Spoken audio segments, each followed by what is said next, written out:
नमस्कार, आप capital TV Bihar देख रहे हैं। मैं हूं आपके साथ समीक्षा तिवारी।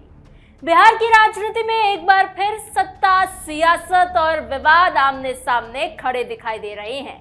जिन नेताओं को जनता ने विधानसभा पहुंचाया, अब उन्हीं पर लगे गंभीर आरोप राजनीतिक गलियारों में नई बहस छेड़ रहे हैं।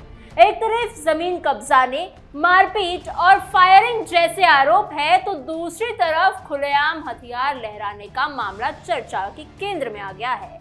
सबसे बड़ी बात यह है कि अब इन मामलों की जांच सीधे सीआईडी के हाथों में पहुंच चुकी है, जिससे राजनीतिक तापमान और ज्यादा बढ़ गया है। क्या बिहार की सियासत में दो बड़े चेहरों पर लगे आरोप सिर्फ राजनीतिक विवाद है, या फिर जांच में कुछ बड़ा सच सामने आने वाला है? गोपालगंज से लेकर मोकामा तक फैले इन मामलों ने सिर्फ प्रशासन नहीं बल्कि अदालतों को भी सक्रिय कर दिया है।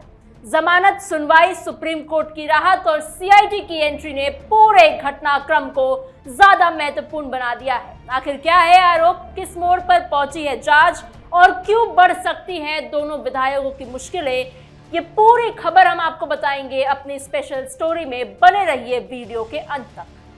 जेडीयू के दो विधायक सीआईडी के रडार पर, अनंत सिंह की बड़ी मुश्किलें।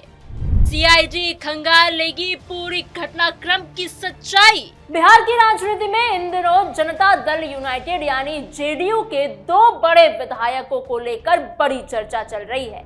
आने वाले दिनों में दोनों नेताओं की मुश्किलें बढ़ सकती हैं। वो कैसे? वो कुछ इस तरह से कि जिन दो विधायकों की बात हो रही है, उनमें पहला नाम मोकामा के जेडीयू विधायक अनंत सिंह का है और दूसरा नाम गोपालगंज जिले के कुचायकोट विधानसभा से जेडीयू विधायक अमरेंद्र कुमार पांडे उर्फ पप्पू पांडे का है।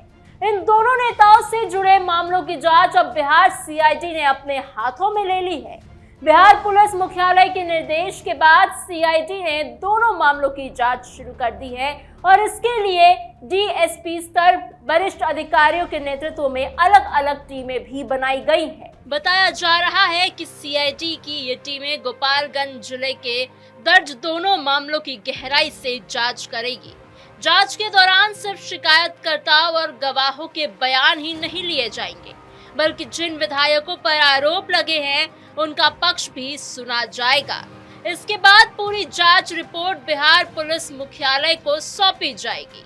क्योंकि दोनों मामलों में सत्ता पक्ष के विधायक शामिल हैं और आरोप भी गंभीर है, इसलिए इन मामलों पर पूरे बिहार की नजर बनी हुई है। पहला मामला गोपालगंज जिले के कुचायकोट थाना क्षेत्र से जुड़ा हुआ है। ये मामला जमीन कब्जाने, मारपीट और फायरिंग जैसे गंभीर आरोपों से संबंधित है।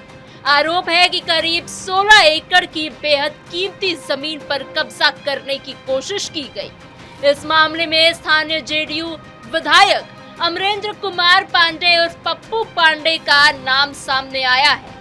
उनके साथ उनके बड़े भाई सतीश पांडे, चार्टर्ड अकाउंटेंट राहुल तिवारी और कई दूसरे लोगों को भी नामजद किया गया है। जानकारी के अनुसार ये मामला 1 अप्रैल 2026 को कुचायकोट थाने में दर्ज किया गया था। शिकायत में आरोप लगाया गया कि जमीन को लेकर विवाद के दौरान मारपीट भी की गई और हथियारों का इस्तेमाल भी हुआ। मामले में आर्म्स एक्ट सहित कई गंभीर धाराएं लगाई गई हैं, क्योंकि मामला एक जनप्रतिनिधि से जुड़ा हुआ था और जमीन से संबंधित विवाद भी काफी बड़ा बताया जा रहा है। इसलिए ये मामला सामान्य पुलिस जांच के बजाय सीआईडी को सौंपने का फैसला लिया गया है। अब सीआईडी की टीम ये पता लगाने की कोशिश करेगी कि जमीन को लेकर वास्तव में क्या विवाद था, आरोप कितने सही है और घटना के दौरान क्या क्या हुआ। जांच अधिकारी जमीन से जुड़े कागजात, गवाहों के बयान, स्थानीय प्रशासन की रिपोर्ट और दूसरे सभी उपलब्ध साक्ष्यों को खंगालेंगे। इसके साथ ही विधायक अमरेंद्र पांडे और अन्य आरोपियों का पक्ष भी रिकॉर्ड किया जाएगा, ताकि पूरी तस्वीर साफ हो सके। दूसरा मामला मोकामा के जेडीयू विधायक अनंत सिंह से जुड़ा हुआ है। ये मामला भी गोपालगंज जिले में ही दर्ज किया गया है। ये घटना 2 और 3 मई 2026 की रात की बताई जा रही है। उस समय एक जनेऊ कार्यक्रम आयोजित किया गया था और इसी कार्यक्रम का एक वीडियो बाद में सोशल मीडिया पर तेजी से वायरल भी हो गया। वीडियो में कुछ लोगों को खुलेआम हथियार लहराते हुए देखा गया था। वीडियो वायरल होने के बाद पूरे बिहार में इसकी चर्चा शुरू हो गई। जिस वायरल वीडियो में अनंत सिंह भी अपने समर्थकों के साथ मौजूद दिखाई दिए थे। वीडियो में कई तरह के हथियार नजर आने की बात कही गई थी।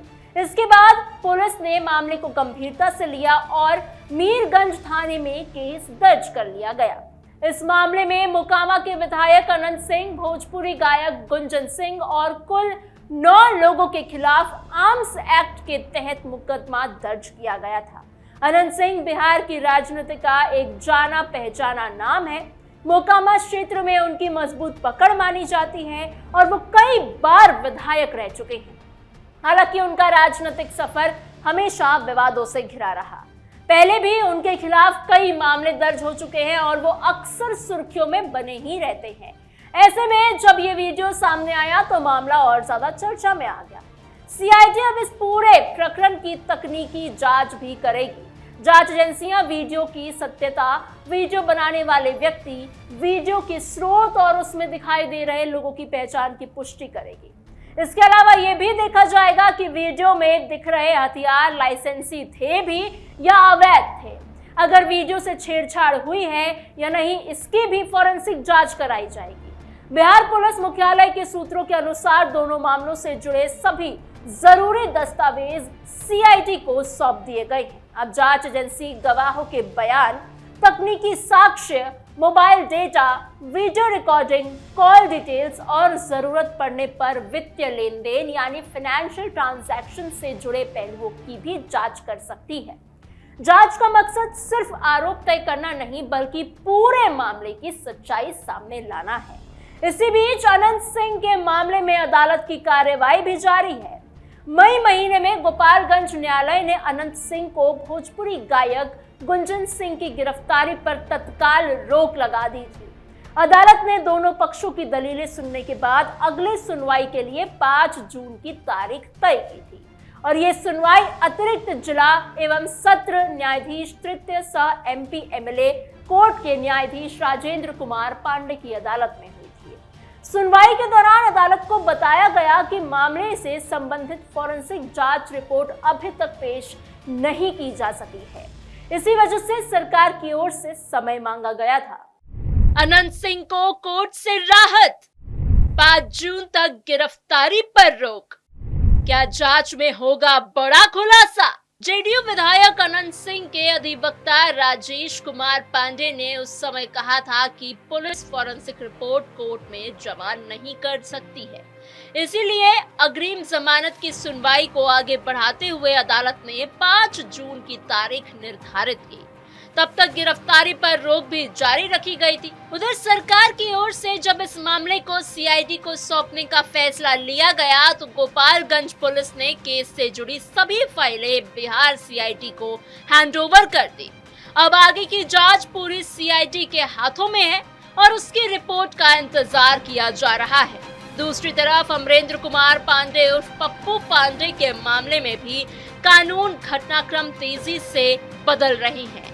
हाल ही में उनके वकीलों ने एमपी एमएलए कोर्ट में उनकी अग्रिम जमानत याचिका वापस ले ली। ये कदम उस समय उठाया गया जब सुप्रीम कोर्ट से उन्हें बड़ी राहत मिली। दरअसल विधायक अमरेंद्र पांडे और उनके बड़े भाई सतीश पांडे ने पटना हाई कोर्ट में दर्ज प्राथमिकी को रद्द करने की मांग की थी। बाद में ये मामला सुप्रीम कोर्ट तक पहुंच गया। सुप्रीम कोर्ट ने मामले की सुनवाई करते हुए कहा कि जब प्राथमिकी रद्द करने वाली याचिका पर सुनवाई पूरी नहीं हो जाती तब तक उनके खिलाफ कोई दंडात्मक कार्यवाही नहीं की जाएगी। सुप्रीम कोर्ट के इस आदेश के बाद अमरेंद्र पांडे के वकीलों ने गोपालगंज स्थित एमपी एमएलए कोर्ट में दाखिल अग्रिम जमानत याचिका वापस लेने का फैसला किया। बुधवार को याचिकाकर्ताओं की ओर से अधिवक्ता राजेश कुमार पाठक, उदय कुमार, शेख असगर और रवि प्रकाश मणि त्रिपाठी अदालत में मौजूद रहे। उन्होंने कोर्ट को बताया कि सुप्रीम कोर्ट से अंतरिम राहत मिल चुकी है और जब तक वहां सुनवाई जारी है तब तक गिरफ्तारी या दूसरा दंडात्मक कार्रवाई पर रोक है। इसलिए फिलहाल अग्रिम जमानत याचिका की जरूरत नहीं रह गई है। इन दोनों मामलों का असर सिर्फ अदालत और जांच एजेंसियों तक सीमित नहीं रहेगा। बिहार में अगले विधानसभा चुनावों को देखते हुए और लोकसभा चुनावों को देखते हुए भी विपक्ष भी इन मुद्दे को जोरों शोरों से उठाने की कोशिश करने वाला है। विपक्षी दल पहले से ही कानून व्यवस्था और अपराध के मुद्दे पर राज्य सरकार को घेरते हुए नजर आते रहे हैं। ऐसे में जब सत्ता पक्ष के 2 विधायकों के नाम गंभीर मामले में सामने आ जाए, फंस जाए, तो राजनीतिक बहस और तेज हो सकती है।